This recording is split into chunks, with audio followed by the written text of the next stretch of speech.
Hey, ko te mahi a tātou kai. Leftover curry from the cafe. When were you going to tell me about your engagement? Yeah, Shan says that you found out at work today. From Barb. Nice of you to tell me yourselves. Mum, I told you up north I was going to say yes. You didn't say that you were going to be rushing into getting married on Christmas Day, though. It's ridiculous, Tommy. You've both only been together for 5 minutes. You know how I feel stop about it. Yeah, we both know how you feel, but... Mum, we don't care. Thomas. No, I need to say this, okay? We know what we're doing. You don't know what you're doing. You're making a mistake. Auntie, we love each other so much. All we want is for you to be happy for us. What, until the next problem comes along? You're too young. You've proved that. Kati, Mum, we've put all that behind us. And we want you to as well. I mean it, Mum. We are going to get married. And we'd love you to be there, but if you're not...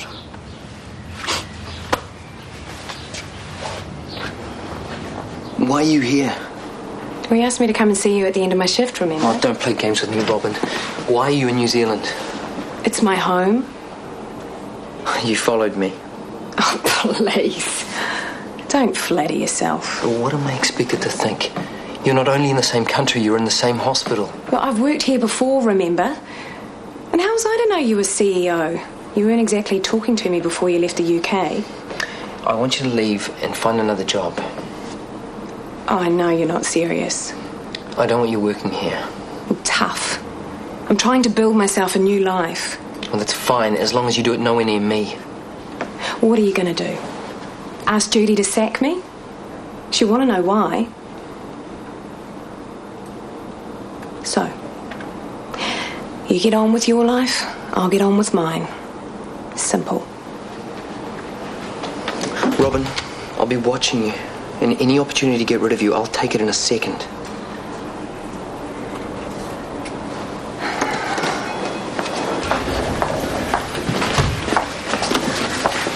Hi. Hey. How you doing? Good, thanks. Have a nice night tonight. I'll see ya. Bye. Oh, thanks for the money, Dad. Wow, what you said must have worked. Yeah, it looks like it. I can't believe she thought I didn't like her. Well, I reminded her that if I thought for 1 second you had a problem with either of my kids, you'd be down the road. And did you mean that? Of course. Jake and Scarlett do come first. I really don't mean to offend you, but that's just the way it is. I'm not offended. When you have kids of your own, then you'll understand. You know, when Jake was born, it really was like, wow, this is it. This is why I'm here. This is why I'm here. Listen to me. I'll see you tonight.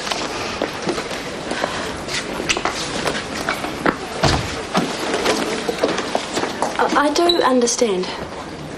Sorry? There's something I want to tell you.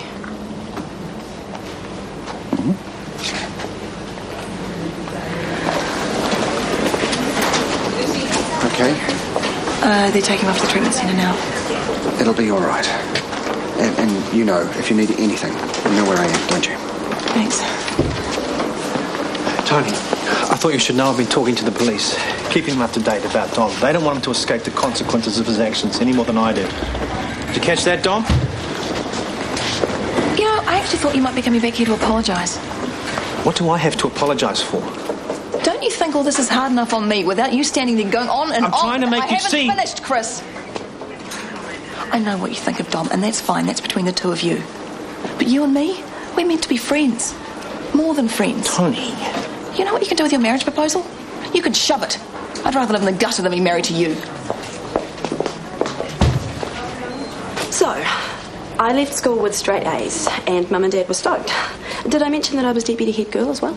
No, Sarah, and as fascinating as your high school years sound, can we cover this at dinner tonight? Please let me finish. I'm working up to something here. Okay. Carry on.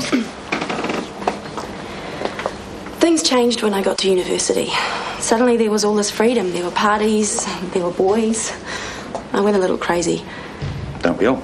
Yes.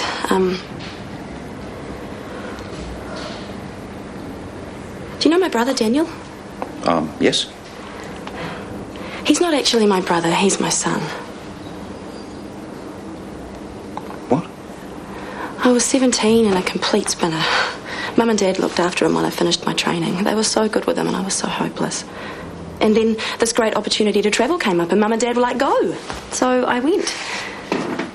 He's grown up believing they're his parents. It was easier for them. They didn't have to tell their friends that naughty Sarah had got herself into a spot of bother. And as for me, I got to have a life.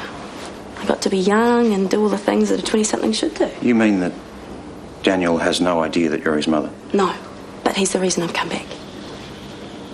Uh-huh. I've realised that it's time to try and be a parent to him, only Mum and Dad don't exactly see it that way. Hold on. You've decided that it's time to be a parent. And how old is the kid? 12 or 13? 13. I don't believe this. It's true. I'm just trying to get my head around this. You had a kid and you dumped him on your parents for 13 years while you trotted around the globe. That's one way of looking at it. What kind of woman walks away from her own kid? No, don't bother. I already know. This is not such a good idea.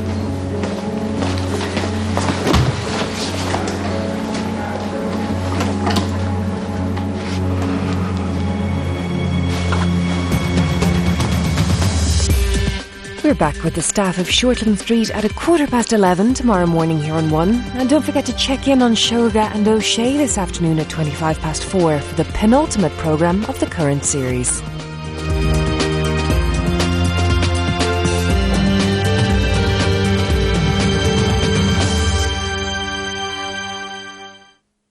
A station